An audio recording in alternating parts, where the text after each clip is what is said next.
안녕하세요. 초등학생 딸아이 하나를 키우고 있는 40대 여성입니다. 제가 오늘 이렇게 제 이야기를 하러 온 건 말 그대로 염치 없는 저희 시댁 식구들을 고발하고 싶어서요. 법적으로 다툴 수만 있다면 정말 그러고 싶을 정도로 생각만 해도 분한데 정말이지 남보다도 못한 가족이 있다는 거 어디 드라마에서나 봤지 제가 직접 겪게 될 줄은 상상도 못했다니까요. 일단 제 이야기를 좀 하자면 제가 고등학교 2학년 때 아버지께서 세상을 떠나셨어요. 화재 사고였지요. 참으로 억울한 게 원래 저희 아버지는 본사에서 근무를 하셨는데 그날은 공장에 내려가 봐야 할 담당자가 휴가를 내는 바람에 어쩔 수 없이 저희 아버지가 가시게 되셨거든요. 그리고 그날 딱 사고가 난 거예요.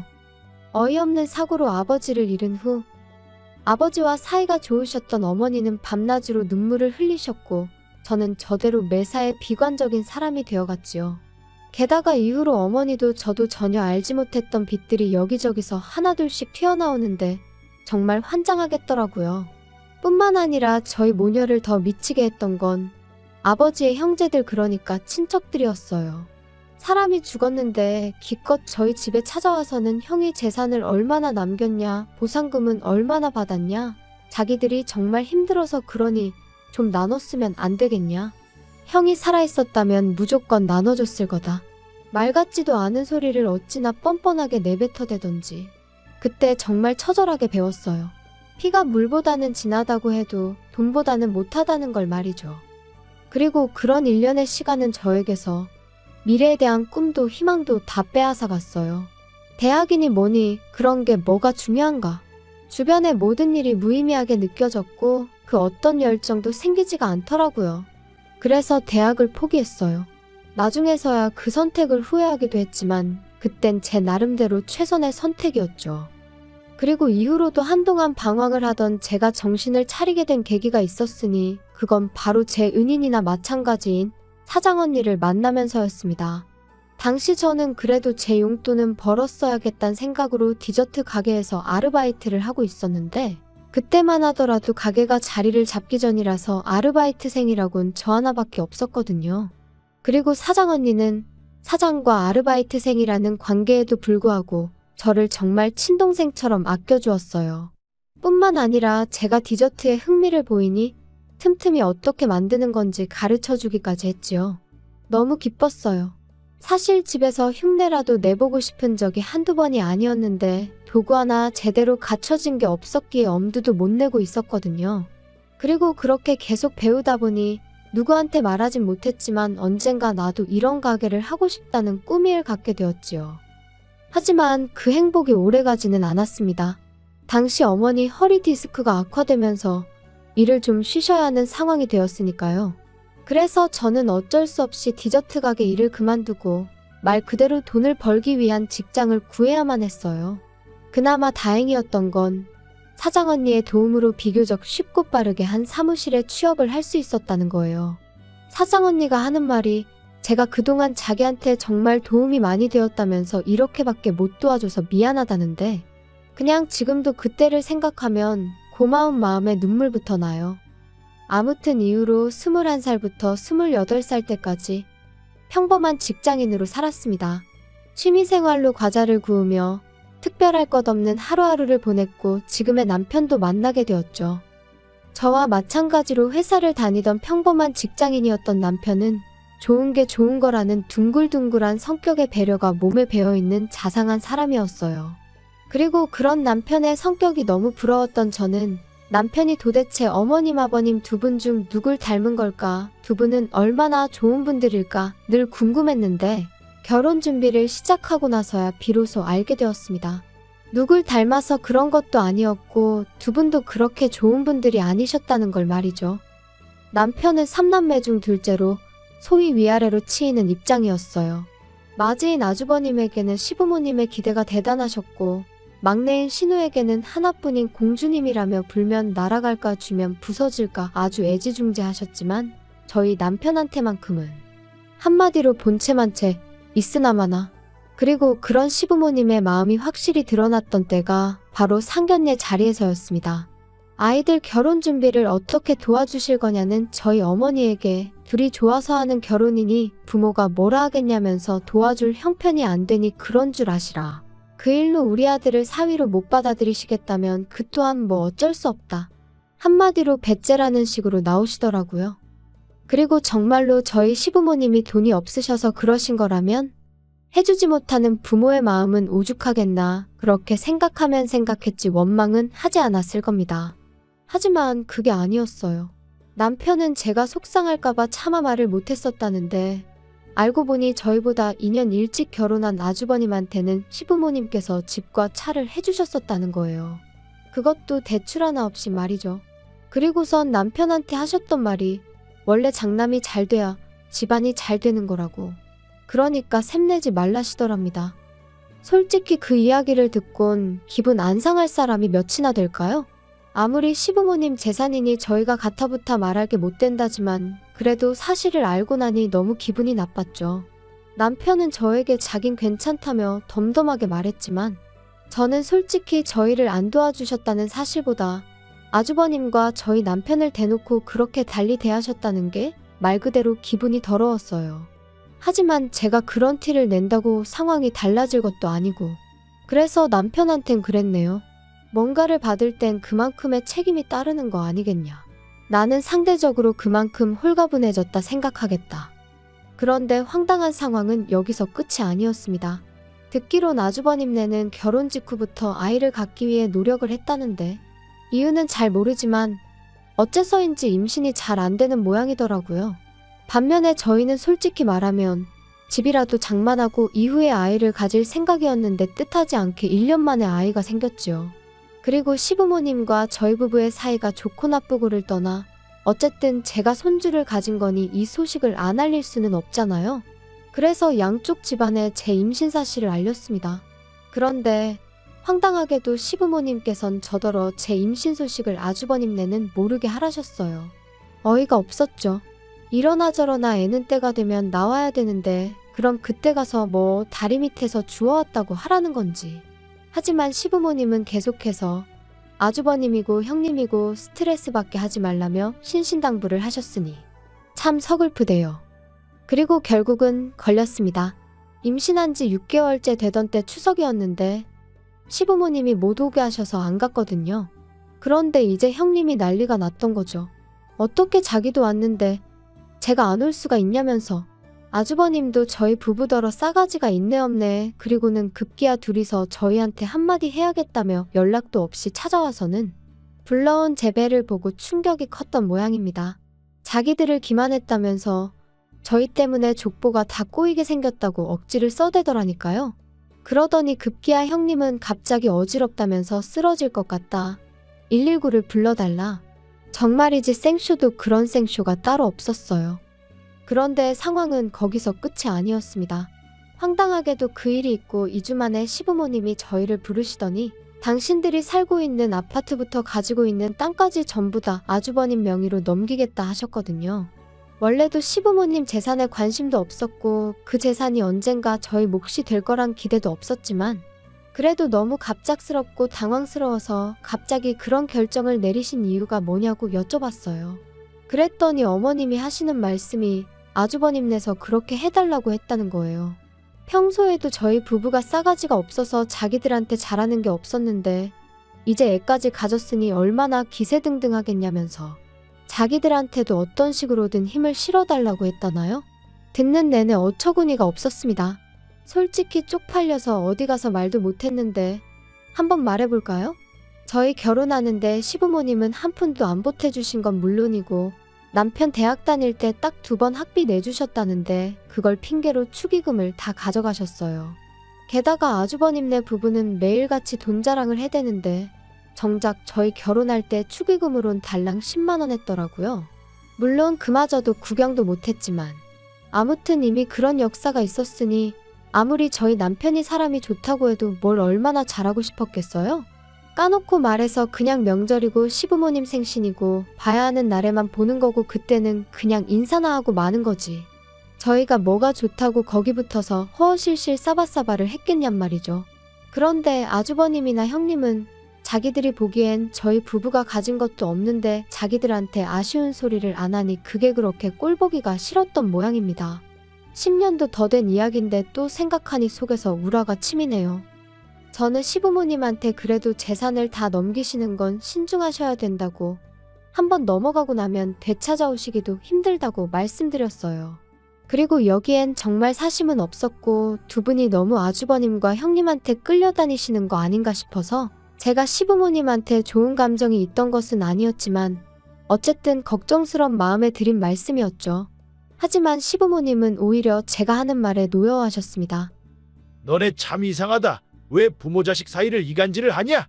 제가 무슨 이간질을 했다고, 정말 걱정이 돼서 드리는 말씀이에요. 아이고 걱정 같은 소리 한다. 다른 사람도 아니고 우리 장남한테 준다는데 어디 감히 그런 소리를 해. 그리고 너네 혹시 우리 재산에 흑심이라도 있으면 꿈깨라. 이거 너네가 아무리 술을 써도 너네 거 안 돼. 장남해줘야지. 장남이 잘 돼야 집안이 잘 풀리는 거라니까. 그리고 생각해봐라. 너네는 걔들한테 미안하지도 않냐? 걔네 그렇게 노력하는 거 다 알면서 놀리는 것도 아니고 불쑥 애를 가지면 어떡해? 사람이 말이야 때를 기다릴 줄도 알아야지. 그리고 그때 옆에 있던 그 순하디순한 제 남편이 더는 못 참고 목소리를 높이더라고요. 알아서들 하세요. 그러다 후회할 일 생겨도 저희는 몰라요. 저희한테 도와달라, 어떻게 해달라 그런 말씀 절대로 하지 마시라고요. 그런데 저희 시부모님이 그런 저희 남편을 보시고는 차라리 화를 내셨다면 모르겠는데 그것도 아니고 비웃으셨어요. 얘네들 좀 봐. 아주 웃겨 죽겠네. 니들이 뭐가 있다고 우리가 거기다 손을 벌리겠냐? 니들이 뭐 가진 게 뭐가 있어서 우리가 거기다 손을 벌려. 걱정 마라. 절대로 손 안 벌리니까. 시부모님의 그런 반응에 남편과 저 두 사람 모두 크게 상처를 받을 수밖에 없었습니다. 그리고 그때부터 남편도 저도 말 그대로 이를 갈았어요. 비록 시댁과 인연을 끊고 살 수는 없겠지만 적어도 저쪽에 아쉬운 소리 하는 일은 없게 하자. 죽어도 두 번 다시 무시당하는 일은 없을 거다. 말 그대로 작정을 하고 살았죠. 그리고 지난 10년 동안 많은 변화가 생겼습니다.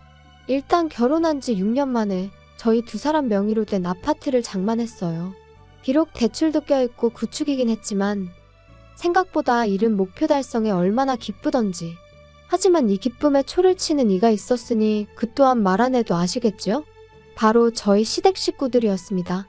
솔직히 얼마나 반가운 사람들도 아니다 보니 딱히 자랑하고 싶은 마음도 인정받고 싶은 마음도 없었는데 그래도 남편은 저하고는 조금 달랐던 모양이에요. 당신들 도움 없이도 내가 여기까지 왔다고, 이만큼 해놓고 산다고 나름대로의 성과를 알리고 싶은 눈치더라고요. 그리고 저는 그런 남편이 왠지 안쓰럽기도 하고 조금은 이해도 되었기에 그러라 했어요. 시댁 식구들 다 불러서 집들이 한번 하자고요. 그런데 집들이 당일 너나 할 것 없이 다들 빈손으로 와서는 여기저기 흠잡기에 급급할 뿐이었습니다. 이렇게 좁아터진 집에서 어떻게 애를 키우고 사냐? 이런 데서 살 거면 전세나 살지 이걸 뭐 한다고 매매를 했냐? 덕담이나 한마디 해주시던가 그마저도 힘드시면 그냥 말을 마시지. 오죽하면 우리 부부랑 아예 안 보고 사시려고 저러시는 건가 싶더라니까요. 그리곤 쓱 남편 표정을 살피니 아니나 다를까 입은 꾹 다물고 얼굴부터 목까지 벌개져서는 안쓰러워 죽겠더라고요. 그래서 그때 이후로는 전보다 더더욱 거리를 두고 지내기 시작했지요. 그러다 저희 애가 초등학교에 들어가고 얼마 지나지 않았을 무렵 저는 사장언니로부터 생각지도 못한 제안을 받게 되었습니다. 사장언니 말이 자기가 애들 때문에 급하게 이민을 가게 되었다면서 자기 가게를 인수받으면 어떻겠냐고요. 이미 하겠다는 사람은 여럿 있었지만 제가 계속 마음에 걸렸다면서 만약에 제가 한다고만 하면 저한테는 권리금 없이 그냥 넘기겠다는데 솔직히 그렇게 제 생각을 해줬다는 사실만으로도 너무 고마웠네요. 하지만 한편으론 내가 할 수 있을까 하는 걱정도 컸어요. 아이를 키우는 동안 나름대로 배운다고 전문학교를 다닌 적도 있었고 집에서 꾸준히 만들어 보기도 했지만 남한테 제대로 평가를 받아본 일이 많지 않다 보니 스스로에 대한 믿음이 부족했달까요? 하지만 결론부터 이야기하자면 결국엔 한번 부딪혀 보기로 했어요. 사람 일이라는 게 뭐든지 해보고 나서 결정해도 늦지 않는다는 친정어머니의 말씀에서 용기를 얻었죠. 그리고 그 이후로 지금까지 저희 부부에게는 좋은 일만 있어 왔습니다. 남편은 좋은 조건의 대기업으로 이직에 성공했고 제 가게 또한 나날이 인기가 좋아져 3호점까지 냈으니까요. 그뿐인가요? 집값도 올랐지 아이는 성실하고 건강하게 자라주고 있었지. 어느 것 하나 불만을 가질 이유가 없었어요. 그리고 그렇게 행복하고 편안한 하루하루가 이어지면서 시댁 식구들에 대한 관심은 점점 멀어져만 갔습니다. 사실 사이가 안 좋아지기 시작한 무렵부터 한동안은 그래도 시댁 식구들이 어떻게 지내고 있는지 알아야 할 것 같았고 뭐랄까. 비록 느슨하고 해진 끈일지라도 어떻게든 붙잡고 있어야 할 것 같았거든요. 그런데 어느 순간 그런 마음도 옅어지기 시작하대요. 아마 저희 셋만으로도 충분히 행복할 수 있다는 걸 깨닫기 시작하면서부터 아니었나 싶은데. 아무튼 그리고 그렇게 지내다 보니 어느 순간 시댁에 대한 미움도 원망도 사라진 것 같았습니다. 알아서들 잘 살겠지. 무소식이 희소식이라니까. 우리도 알아서 잘 살고 있어요. 정말 딱 이 생각뿐이었어요. 하지만 올해 초 전혀 생각지도 못한 소식을 듣게 되었습니다. 평소에 왕래라곤 요만큼도 없었던 신우한테서 말이지요. 어떻게 제 번호를 알게 된 건지도 모를 만큼 소원한 사이였는데 난데없이 신우가 전화를 해서는 저희더러 무심하니였더니 한참을 떠들어대대요. 그리고는 한다는 말이 아주버님네가 난리가 났다면서 큰일 났다는데 솔직히 하나도 궁금하지 않았어요. 하지만 안 물어보면 이 전화가 끝날 리가 없겠구나 싶어. 무슨 일인데 그래요? 언니 어떡하면 좋아요. 우리 큰오빠 아주 쫄딱 망하게 생겼어요. 그리고 이때까지만 해도 저는 솔직히 기껏해야 아주버님이나 형님 둘 중 한 분이 바람이라도 났나 싶었는데 쫄딱 망하다니 그게 다 무슨 소리예요. 알아듣게 얘기를 해봐요. 글쎄 세상에 큰오빠가 큰언니랑 상의도 없이 엄마 아빠가 준 땅도 다 팔아버리고 아파트 담보로 대출도 있는 대로 끌어다가 주식을 했대나 코인을 했대나 진짜 미쳤나봐요. 어떡해요? 그걸 저한테 물어도 제가 무슨 말을 해야 할지 모르겠네요. 아니 근데 솔직히 작은 오빠랑 언니 때문이기도 해요 이게. 큰오빠가 하는 말이 두 사람 사는 게 하루가 다르게 나아지는 것 같다면서 엄청 조바심을 냈거든요. 혹시 우리한테 말 안 하고 뭐 재테크 했어요? 아니 그렇잖아. 어떻게 이 집만 자꾸 살림이 펴? 아무튼 그래서 큰오빠가 조바심이 나서 그런 거에 손을 댔나 봐요. 어떡하면 좋아요? 작은 오빠랑 언니가 좀 방법을 찾아봐요.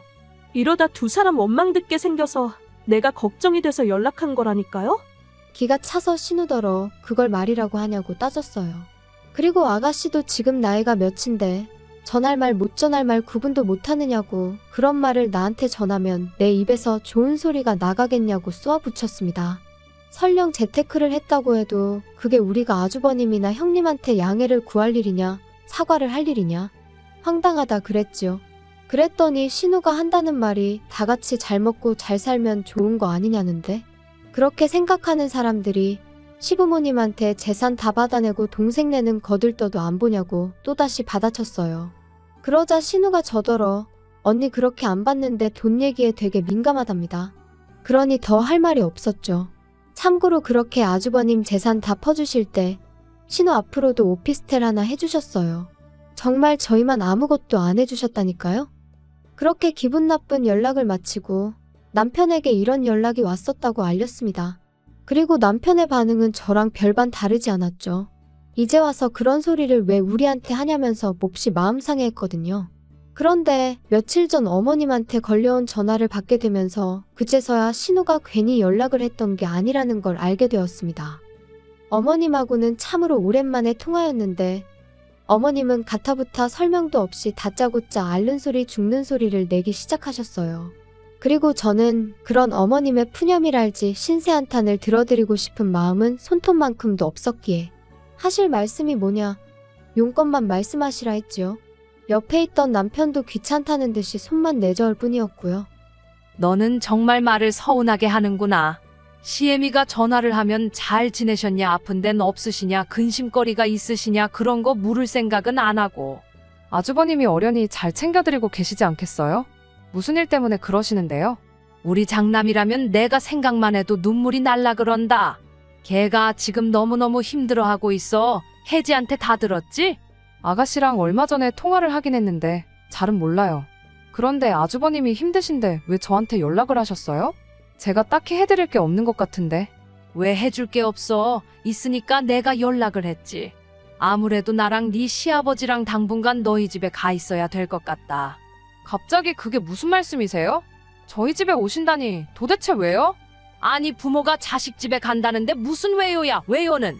큰애가 지금 사는 집을 비워줘야 되는데 뭐 돈이 좀 그래서 당분간 우리 집에 와 있어야 된다잖니? 그런데 너도 우리 집 알잖니? 거기서 어떻게 다 같이 살아? 게다가 이 집도 명의가 큰애 앞으로 되어 있어서. 아무튼 우리가 그래서 일단은 큰애한테 집을 비워주고 우리는 너희 집에 가 있으려고 그런다. 그러니 그런 줄 알고 방 하나 만들어놔. 알겠지? 아주버님네랑은 못 사시는데 저희랑 어떻게 살아요? 그리고 내드릴 방 없어요. 걔네가 우리가 있으면 애를 어떻게 만들어? 넌 왜 이렇게 생각이 없냐? 어머님, 결혼하고 이제껏 안 생기면 둘 중 누구한테 문제가 있어도 있는 거 아니겠어요? 아무튼 그거야 아주버님네 사정이고 저는 어머님 아버님이랑 같이 못 살아요. 여기로 오지 마세요. 그리고 그때 남편이 저한테서 핸드폰을 뺏어가더니 스피커폰으로 돌리고는 화를 내기 시작했습니다. 우리한테 부탁하는 일 없을 거라 하시지 않으셨어요? 가진 것도 없는 저희한테 뭘 바라겠냐면서 있는 대로 비웃으셨을 땐 언제고 이제 와서 같이 살자고 하면 제가 좋다고 할 줄 아셨냐고요. 죽이 되든 밥이 되든 형님하고 사세요. 아니면 어떻게든 지금 두 분이서 사시는 집은 지키시던가요. 아무튼 저희는 요만큼도 얽히고 싶지 않으니까 이런 연락이라면 하지 마세요. 남편은 자기 할 말을 마치기가 무섭게 전화를 끊었고 이후로 한동안 복잡한 표정을 하고 있었습니다. 그리고 저는 무슨 말이라도 해야 하나 싶었지만 그냥 기다렸어요. 남편이 먼저 무슨 말이라도 해주기를 말이죠. 그러자 한 1시간쯤 지났으려나 신우한테 다시 전화가 와서는 아주 생난리를 치대요. 저희 때문에 지금 어머님이 울고불고 난리시고 아주버님네가 저희 가만 안 둔다고 그랬다고요. 어이가 없어서 하나도 안 궁금하니까 소식 전하지 말라고 했어요. 그리고 아주버님한테 가만 안 둘 거면 어쩔 건지 마음대로 해보라 전하라 했습니다. 우리도 이제 정말 겁날 거 하나 없고 막말로 평생 안 보고 살아도 된다고요. 남편도 질세라 형 노릇이나 똑바로 하면서 뭐라고 해야 씨가 먹히지 않겠냐며 화를 내대요. 그런데 어이없게도 시부모님은 기어이 짐을 바리바리 싸들고는 저희 집에 오셨어요. 끊임없이 눌러대는 벨소리에 당황스럽고 이웃에게 미안하여 현관을 열었더니 왜 문을 이제 여냐며 씩씩대시는데 순간 기가 막혀서 말이 안 나오더라니까요. 게다가 황당해서 이게 무슨 경우시냐니까 부모가 자식 집에 온 건데 어쩌라는 거냐며 저를 밀치시곤 그대로 집 안으로 들어가시기까지 하셨습니다. 그래서 제가 남편에게 전화를 걸어 상황을 알리니 남편이 좀만 기다리라대요. 그래서 저는 부엌에 시부모님은 거실에 말 그대로 팽팽한 긴장감이 흘렀습니다. 그리고 얼마간의 시간이 흘렀을 무렵 세상에 남편이 경찰을 대동하고 왔더라고요. 그리고는 모시고 나가달라는데 솔직히 경찰은 저희 집안 사정을 모르니 아마 저희 부부가 정말 나쁘게 보였을 거예요. 그래도 부모라는데 추운 겨울날 모시고 나가달라 하니까 어이가 없었겠지요. 하지만 뭐 막말로 체면이고 나발이고 아무튼 신랑이 끝에 아주버님이 와서는 그렇게 시부모님을 모시고 갔어요. 저희한테 쌍욕을 하길래 한 번만 더 해보라고 그러면 고소하겠다 했네요. 그리고 그날 이후로 다행이라고 해야 할지 시부모님으로부터 더는 연락이 없어요. 잘된 일이죠. 남편은 여기까지 오는데 1,000원 한 장 도움도 안 준 사람들이 무슨 부모냐고 더는 생각하고 싶지도 않다고 하대요. 정말이지 하늘에 맹세코 두 분이 가진 게 없어서 못 해주신 거였다면 저희 이러지 않았을 거예요. 오히려 안타깝고 안쓰럽게 생각하며 저희가 먹고 살만해진 지금 어떻게라도 도와드렸을 테지요. 뭐 아무튼 이미 다 지나가 버린 일 계속 곱씹는다고 뭐가 달라지겠어요? 더는 그냥 저희를 찾지 않으셨으면 좋겠습니다. 저희도 찾지 않을 거니까요. 그냥 각자의 자리에서 정말이지 무소식이 희소식이란 마음으로 살면 좋겠네요.